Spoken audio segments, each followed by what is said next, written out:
Oh shit, we've been silent this whole time.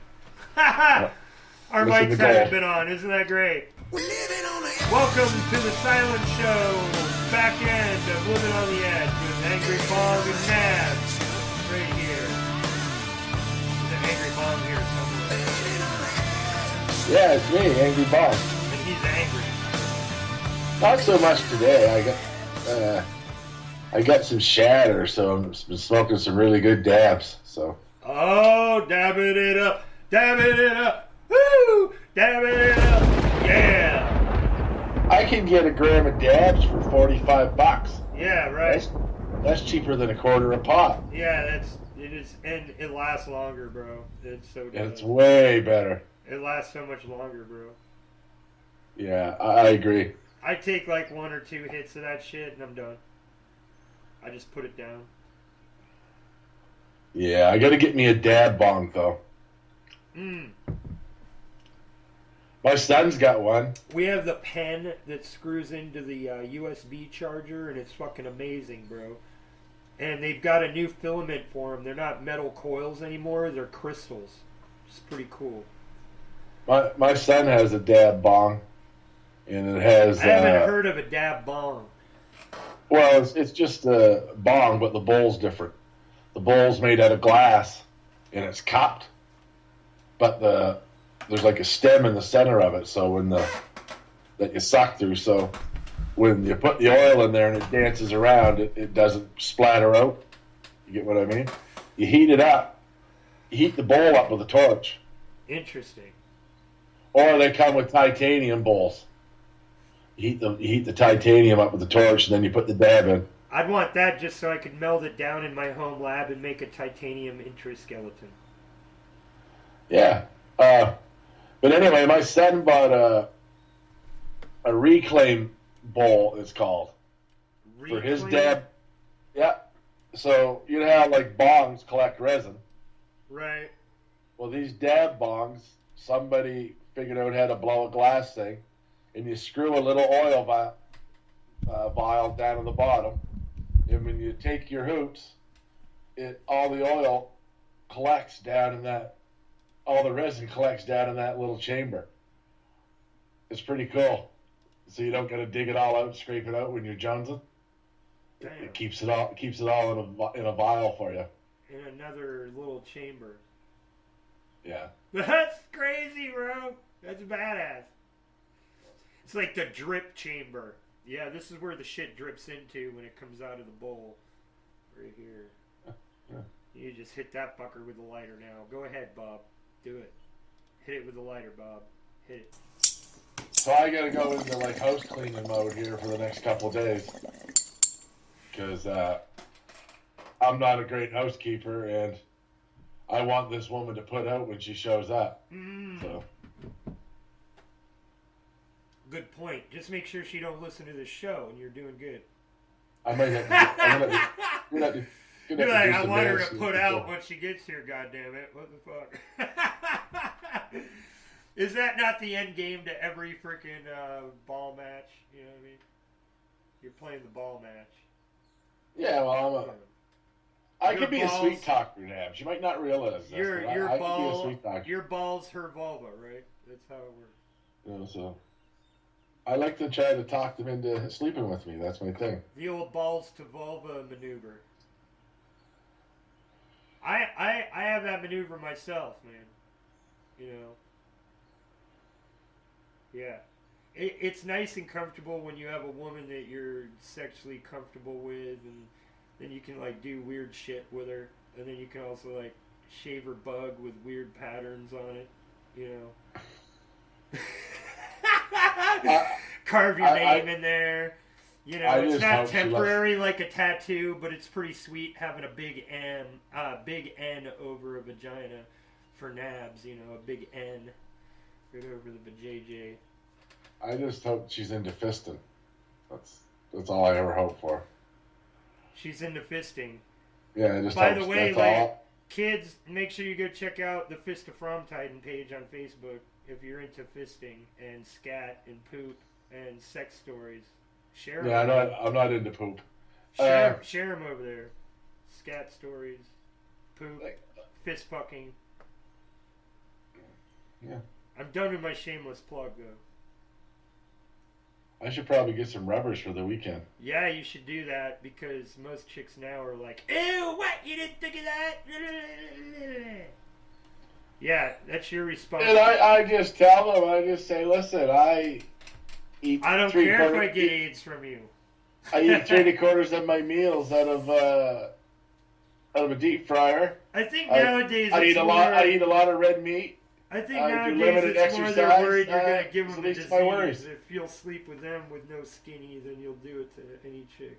So it's more paranoia. That didn't start until the 90s, really, though. That whole sex paranoia. But it's with warrant. You know, I've had a friend die of AIDS. That's not a pretty way to go out, I witness. I wouldn't think so, no. No, it wasn't pretty, bro. Not at all. It was my best friend, too. It was pretty heavy. Yeah. Yeah, and like, toward the end of his life, he was really starting to go insane. Like, literally go insane, dude. Like, nothing he did or said made any logical reality sense. Here's an example. Okay, so about 3 months before he died, I was letting him stay with us, me and my newly wed wife, and he had been with us at this point for about 6 months, and I could see he was in slow decline, and the reason he was staying with me was to give his family a break, because he was already going nuts, and they even warned me, they're like, he's going nuts, and I'm like, nuts, I'm a juggalo, you know, like, nuts, whatever, you know. No, he was going full-blown nuts, bro. Like, over the edge nuts, like beyond juggalo nuts. You know what I mean? So, like, some good examples were my buddy John came over. This all happened in the same night. My buddy John came over for his birthday. And because his tagline was, whenever somebody pissed him off, he'd call him an old goat fucker. So we thought it would be funny to buy him a blow-up sheep. My buddy Jesse... The next morning we wake up, the blow-up sheep is deflated in the middle of the kitchen, and it's covered in semen. Apparently Jesse fucked it to death, popped it and shit. Had a double wedding with Ozzy Osbourne and Madonna, and ripped up my irreplaceable photographs of my father, my dead father, and used them as confetti. The living room was covered in little pieces of paper, and when I realized it was, dude, I was like, okay, that's it, I can't take any more. And he died like 2 or 3 months later. It's pretty crazy. But that's what AIDS will do. And then 3 months later, when I went and saw him, like, dude, those Ethiopian pictures where their bones and skin were all sucked into their bones and shit. Oh, like the 1980s. That's what he looked like, man. They had me come over before they disposed of his body, and I went over there and saw his body before they took him away, and I was just like, holy crap, that doesn't even look like him, man. He looks like a fucking, like a Roswell alien on a table, dude. It was fucking horrible. Yeah. Sickness is bad, man. Oh, dude, and when I went to his house, when I pulled up across the street, the tree outside the house was just full of crows. There was literally, the whole tree was just full of crows, bro. It was nuts. I went inside and saw his body, and when I left, they all freaking flew away. It was nuts. Creepy. Yeah, that morning, we woke up. The house was locked shut. We woke up that morning with a dead crow on the foot of our bed, which was fucking weird. Fuck. Yeah. That's some weird shit, dude, and way too circumstantial. You know, too much circumstantial evidence not to have some kind of weird connection.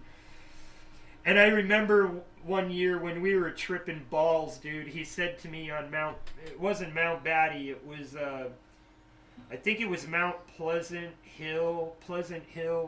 We were out there tripping balls at like fucking 2 in the morning or something. And he turned to me and he's like, man, my escape ship has crashed, man. I need an escape ship. I'm like, what are you talking about? He's like, my crow is dead. I'm like, I don't know what the fuck you're talking about, dude. Like, he's like, can I have your crow? I'm like, have my fucking crow, dude. I don't need a vehicle to get to know where I'm going.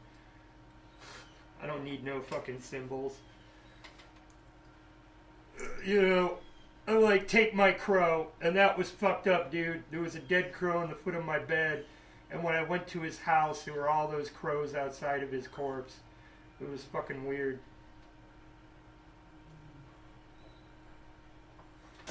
Right. And we took that crow that was dead at the foot of the bed with us to his house. It was in the car when we went inside, and when we left, we went to Hickory Hill Cemetery where we spent all of our downtime, like getting drunk in the woods, and we buried it out there. Cool. Isn't that fucking weird, though, dude? That's just fucking weird. That is weird. Just weird shit like that's happened to me throughout my life with people. It's just, I don't know. Have you ever gotten a death letter, you know, from a relative telling you their last words or whatever? No. I got that too for the first time in my life from my grandmother, my mom's mom. And she went on about how she remembered me as a little kid and I was so adorable and she loved holding me and all this stuff. And then at the end she finishes it off with, what doesn't kill you makes you stronger. And I'm like, God damn! We gotta go find whatever killed Grandma, because that's a tough son of a bitch. Wake the fuck up! Yeah, that's what she said. What don't kill you makes you stronger. So now on the upside, what do you got for me, Joe? Just me, just my bubbly personality, and a hatred for Donald Trump, and You're not alone, bro. I shouldn't really call it a hatred. I should call it a fucking severe, just contempt. Yeah. Can't really hate him. I don't really know him. He hasn't really done anything worthy of hatred yet. He just said a lot of shit so far, and shows. Every time he says he's going to do something, he shows just how ill-prepared and incompetent the Republicans really are. They had 7 years, bud. They had 7 years. Their number one goal for 7 years was to repeal Obamacare. They voted to do it 60 times. They mucked up the government for a whole term of fucking 2 terms of presidency. And they finally get in power. And what do? Nothing. Right? They never had a thing. They had 7 years to draw something up. And they didn't have a goddamn thing done in 7 years. Yeah. Nope. All they had was their dick. That sounds atypical, actually. Right? For the system to be.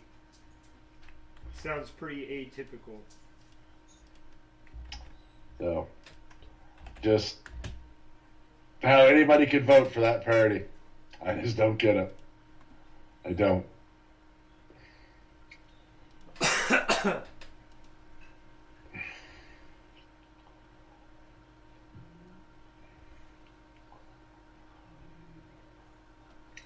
But, you know.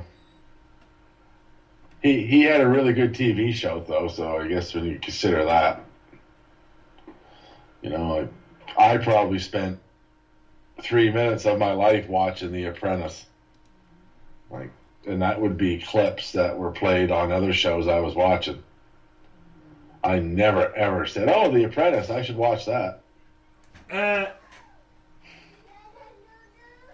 Let's go watch Donald Trump talk fucking like a douche to a bunch of fucking F-list celebrities and in a scripted format, but we're all supposed to pretend that it's just random and fucking spontaneous. Right. I don't watch reality TV. Don't watch none of it. Because, fucking, there's too much money in advertising and everything for some TV executive just to take it on the whim. Right. Oh, yeah, well, fuck it. Let's just gamble it. Fuck it. maybe they'll all just talk to each other nice all episode. Who cares, right? Dude, what I don't get is where they'll talk about what the problem is, but not the source of the problem, which is obvious. Wow. Yeah, well. You know what I'm saying? Like, they'll talk about bombing third world countries and hitting innocent civilians and shit, but they don't go, yeah, that's us being lazy. I always say this, and it's hard to say anything because you get labeled as you're pro-terrorist, right? And the point I try to make everybody understand is that I am anti-terrorist, but I'm against all terrorism. I'm against police terrorism. I'm against, Islamic terrorism. I'm against right Christian fucking terrorism. I'm against liberal terrorism. I'm against it all.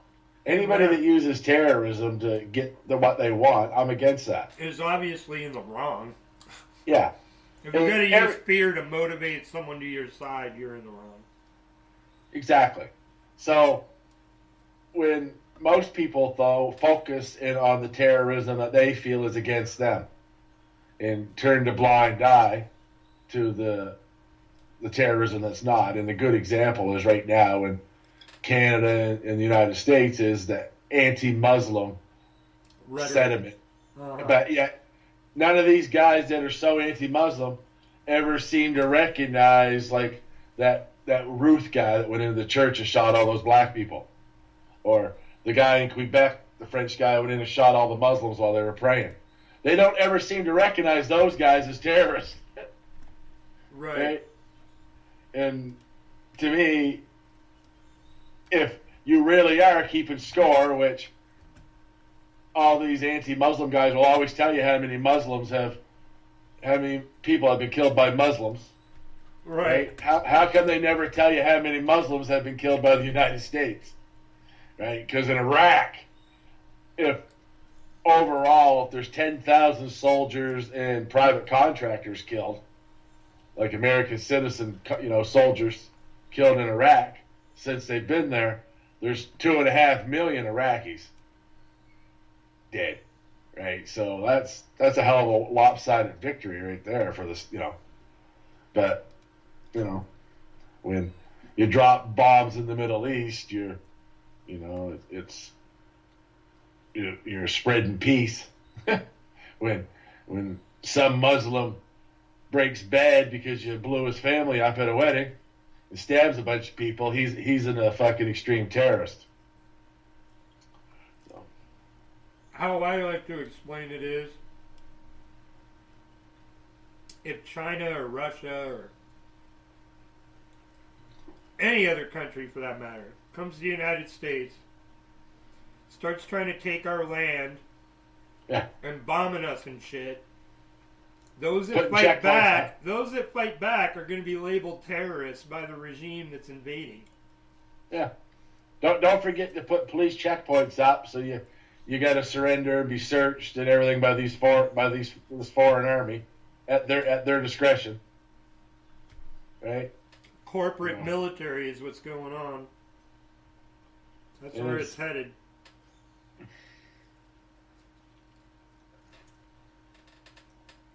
See, military dictates civil. Thus, they have to abide by certain laws and regulations of the state and federal government. But if instead those acts are being done by a corporate entity for hire, then now you've got bureaucratic red tape blocking them so you can do whatever you want. And if shit goes south and they get labeled as something, well, that company just goes tits up and they're gone. And they just change the name. Somebody else opens up another one. That's and what back Blackwater did. Yep, they've changed their name 3 times now after corporate lawsuits. Then they just carry on, right? It's not Blackwater anymore because that name's muddy. Yeah. And usually they take these names that don't imply anything, like they're like a private defense contractor like that,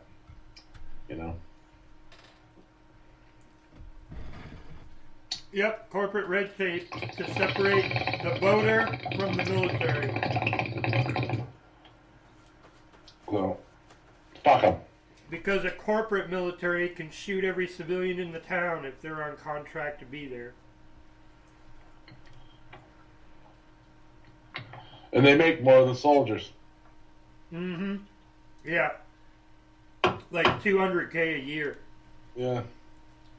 Which is more And have better gear. Soldier maybe makes 20, 50K, upper echelon maybe 100 or more, but No, there ain't no combat soldiers making $100,000 a year. no officers. Yeah, officers. Yeah, officers and shit. I think like a corporal somewhere down around in between 25 and 30 grand. Now, don't quote me on that. But like I know here in Canada, when you get in the army, you make your first 2 years, you make about $18,000 a year.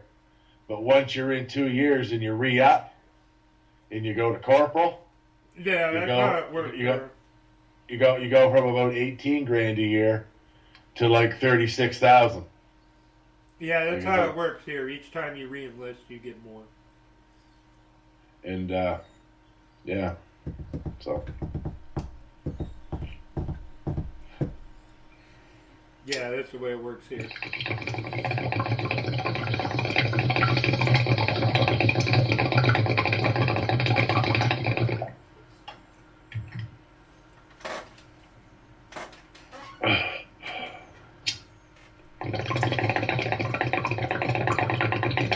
Then that would make me think of something else. what was that, Deb? Nothing. Fuck, that was a big hoop. It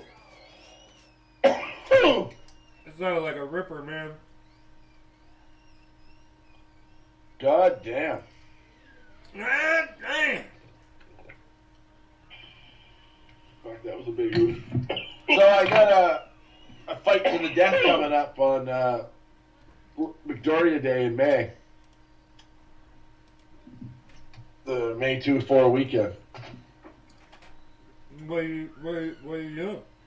Well, there's this guy from Canada that's been hanging around the Debbie Daly show. Uh-huh. And he's sort of stomping in like I'm the king of the North, right? When it comes to Debbie Daly, like I'm the guy that gets to woo up to her from the North, and nobody else. So he's doesn't know his place. So I'm gonna fight him in Three Rivers. Be back. Uh-huh. Oh my God. That's And now there's this other guy from Saskatchewan. Cameraman moment. Now there's this other guy from Saskatchewan that says he's coming to Halifax this summer on the train, and he was sort of hinting that maybe he wants a shot at me. So I might have 2 fights here this summer. So We're gonna have to change your name to Angry Bong Bruiser. yeah, when I used to play the boxing game on the PlayStation, I used to call myself the Sandman. Oh, there you go. That's a good one. Joey, the Sandman Seeker. Oh. I used to put a big maple leaf on my breastises. You know? Yeah. Stomp them in the name of Canada. Yeah, beat a lot of people up there. I won a lot of titles, Naps. I won a lot of titles. That's all I can say. I won a few Super Bowls in my time too.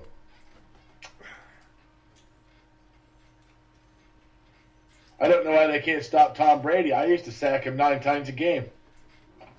Well, he's a pussy.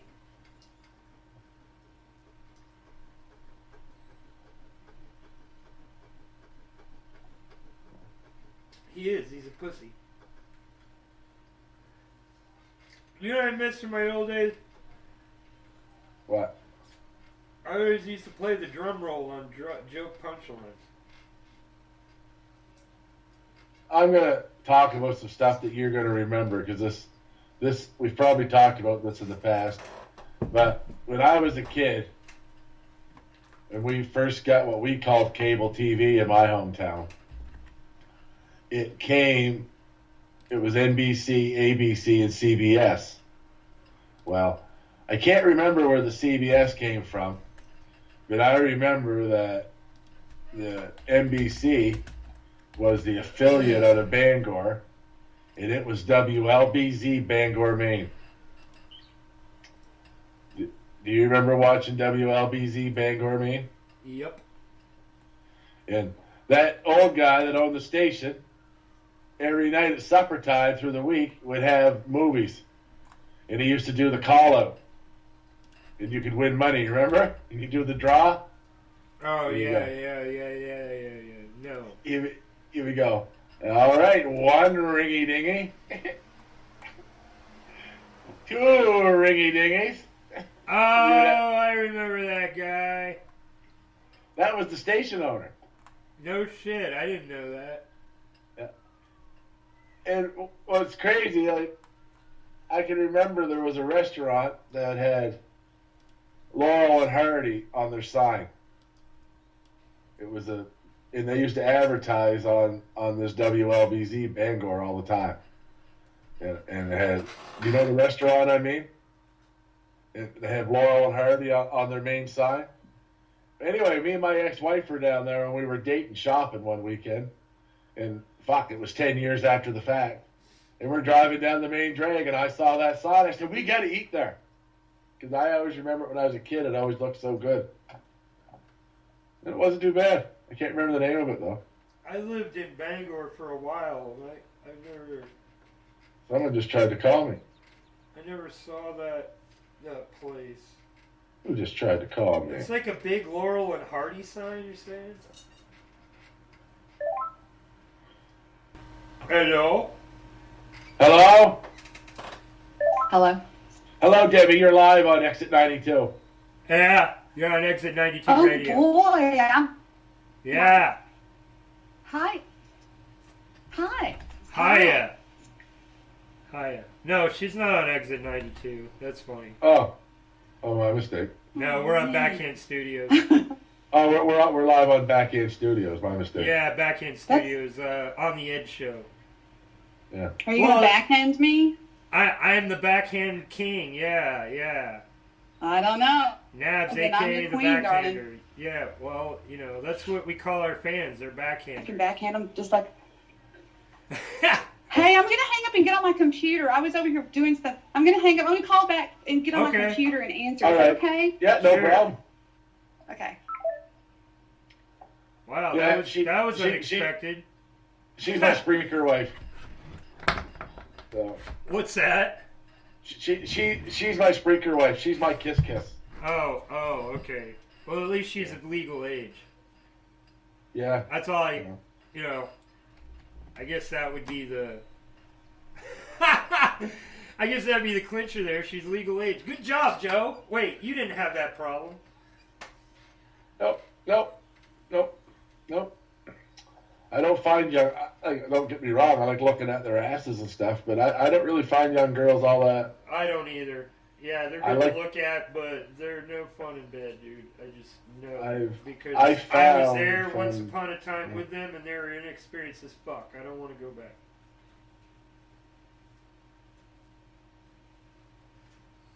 Yeah. Yeah, if you actually pay attention in your 20s, you realize that. If you don't, then you continue on your wicked path of misery and don't get why. I agree. Hello. Hello, Debbie. Welcome back, Debbie. Debbie Daly, ladies and gentlemen. Debbie Daly!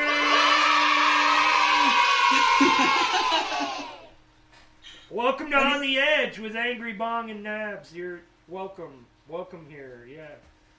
We got 14 minutes left to the show, and we just talk about whatever and stuff and things. So Debbie lived through tornadoes last night. What? Yeah. Wow. No, really? Was it A close to you? 900-mile supercell went through the United States of America. Yeah. So. Yep. I swear. From Nebraska to Austin, Texas. That's how long it was. What? It was. You can look on the papers and find out. There were some people murderized too. Dabs is in Springfield, Missouri. Murdercated by natural storm?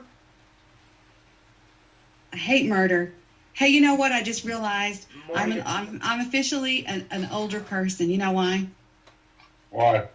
Because these kids were out in the front yard driving what looked like a blue Yamaha 80, maybe a 125, up and down the street, 9,000 miles an hour with no helmets on. And they kept doing over and over and over.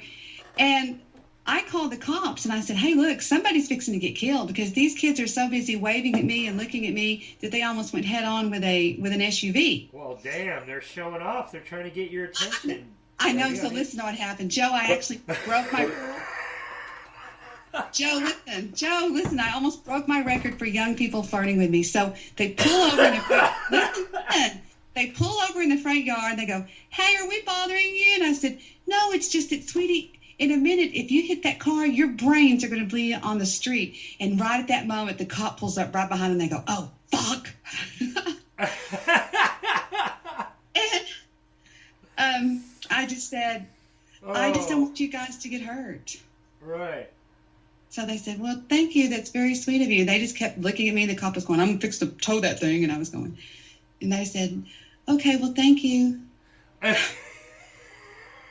So how about that, Joe? I had 14-year-olds flirting with me. I set my record today. Wow. You're gonna have to start putting the girls away. That's impressive. The girls. Well, I've maintained my youthful looks, shall we say. There you go. There you go. Well, I'm rather good today in the love line myself, Debbie. I have a woman who wants to come down and visit me on Saturday. So. Yeah, is she off of one of those dating websites? Yes, but this is a new one, so she doesn't know I'm a wreck yet. So. Oh, my pumpkin head. I adore Joe. Joe's my baby doll. We fight all the time, don't we, JoJo? Yeah, that's what I tell everybody that gets in a fight with you and they whine to me. I say, listen, I got fucking 3 or 4 fights a week I got to sort out with her on my own. I got no fucking time to deal with your shit. Yeah, the other night he goes, hey, fuck yes. And he hung up and I went, what? Did he just say what I think he said? Yeah, none of that kind of shit. I've known that. Yeah, I do believe I call myself the Angry Bong. You are the Angry Bong. He goes, I don't have time to walk around your glass feeling, so fuck yes. Oh, yeah.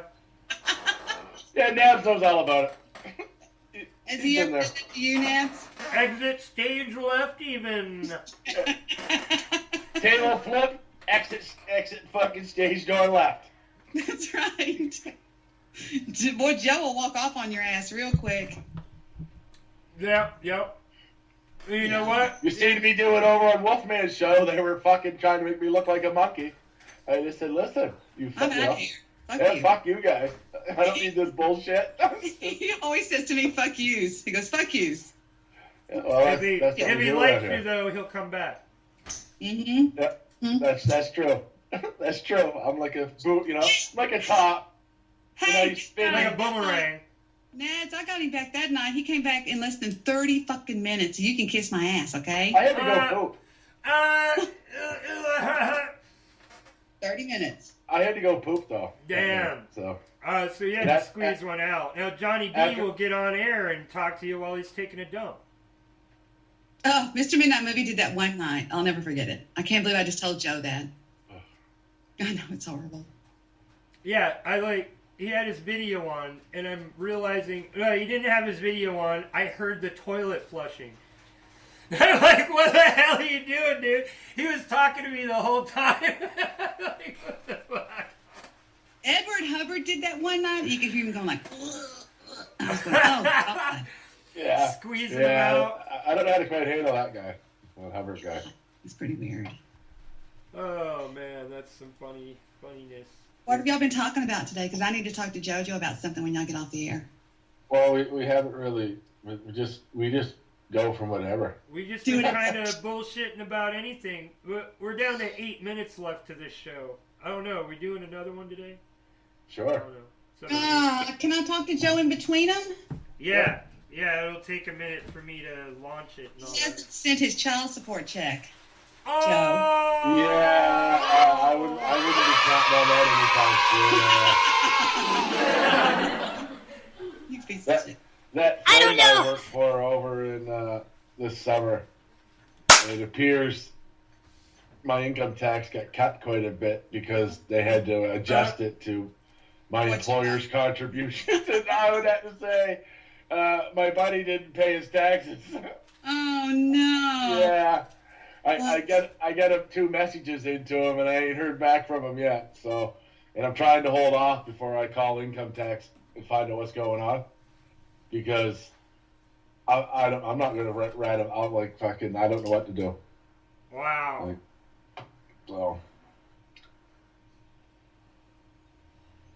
Philip fucked up on his first official tax return. He filed a tax return for the year 2016, and he alleged that he worked for the architectural agency, which he did. But do you remember the Christmas lights he did, Philip? I mean, Joe, remember? Yeah. Okay. And they put at the very bottom, I'm not including income on my Christmas light business. He just got audited. You fucking idiot. Why did you say that? He goes, they said, do you have any other income? They go, not included is the income made on my Christmas light business. You fucking idiot. My ex-mother-in-law worked for a restaurant. The restaurant I ended up buying eventually. But she worked for these people for like 15 years, and they sold it to these other people that were known crooks. And my mother-in-law didn't want to work for them, so she quit. Right? So when she went to go get unemployment, they said to her, well, were you offered employment by the new employer? And rather than say no or whatever, because she said, yeah, but I didn't really want to work for them, so. Oh, no. Oh. What an idiot. What a maroon she was. Yeah, she yeah, I hate that fucking cunt. What a Those wise ladies, guy. they're so filled with honesty. I just hate that. Wise guy. I said, back. Back Back that motherfucking ass. I They said, got a file of the stories I've told them over the last fucking 30 years. Every job I lose, I get a fucking 6-page fucking explanation on why it was all the employer's fault. My mother bought a pair of boots for my father at LaCasey's Boots in Lubbock, Texas, and we got home. She goes, Deborah, they gave me $700 change. She goes, I only gave them $300. I said, good. She goes, if I don't take it back, something will happen to your daddy in these boots. And she made me drive that $700 back over to that stupid store. You want to hear a story I did one time? What? My ex-wife came home, and she said, I found $100 today at the dollar store. And I said, you did? Holy fuck, give me that. I'll go get a quarter. She said, no, I turned it into the cashier. But if nobody claims it, I'll get it back. I said, well, they'll just fucking keep it. Right? And fucking, I said, I was fucking pissy about her. Anyway, I had to go to work. She had to go to work. So I dropped her off at work, and I said, fuck that. I drove to Amherst. I knew it. I drove to fucking Amherst, and I went in. I dropped $100 on the ground. I went right up to the cash register. I said, I realize this is a check. But is there any chance that anybody found some money here today? And the girl said, how much? Or she said, just a minute. She got the manager, and the manager came over and said, how much? And I said, it was $100, and it would have been all crumpled up. And I went through that cash register over there up against the wall. And she fucking reached in her pocket and gave me the $100. Wow. And I thanked her and fucking left and come home and spent the whole fucking thing. If the ex-wife had done it the other way, she would have got at least half of it, or she could have kept it all. Man, you could have fucked up if they would have said, well, how was it in hundreds? Was it a $100 bill, or was it all in 20s, or what? She said it was a $100 bill. Wow, that's great. Your stupid ex-wife turned it in. What the heck? And people think that by doing good deeds, they're going to get points in life or in heaven or whatever. You don't get points like that. How do you know the universe didn't put that $100 in front of you for you. That's right. Oh, Right? right. Ground score. Exactly. Baby, Hey, Ground I'm score. I live by ground maybe score. that's from yourself 50 years from now when you can send stuff back and you knew you had hard times going on. So you're like, and you're watching yourself like on TV in the future, like, no, and she was like, no, pick it up. Oh, you stupid.